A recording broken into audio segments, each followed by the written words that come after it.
বেশ কিছুদিন ধরেই একটি আইফোন কেনার চেষ্টা করছিলেন কলেজ শিক্ষার্থী মাহিয়া আক্তার।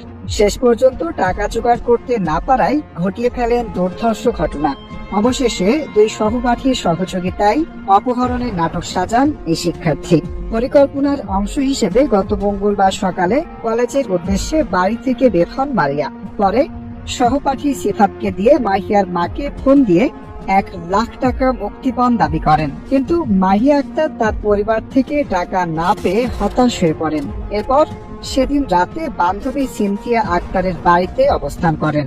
এদিকে মাহিয়ার পরিবার থানায় অপহরণের মামলা করলে শুরু হয় তোলপাড়। পরিবার থেকে টাকা না পেয়ে তুস্কা সিরাপ খেয়ে মোড়াপাড়া কলেজের পেছনে পড়ে থাকেন। রূপগঞ্জ থানার ভারপ্রাপ্ত কর্মকর্তা তরিকুল ইসলাম জানান, প্রাথমিক জিজ্ঞাসাবাদের জন্য মাহিয়া আক্তারের সহপাঠী সিফাত ও সিনথিয়াকে আটক করা হয়। এ বিষয়ে আইনানুগ ব্যবস্থা গ্রহণ করা হবে।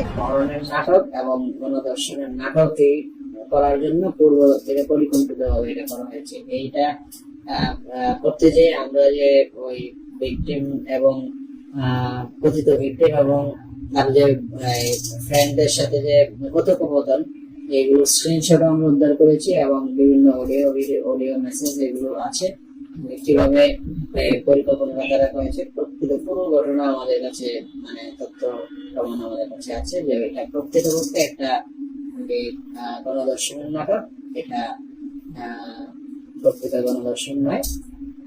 একটি আইফোন কেনার জন্য সে এই গণধর্ষণের নাটক সাজিয়েছে বলে আমরা প্রাথমিক তদন্ত নিশ্চিত করছি।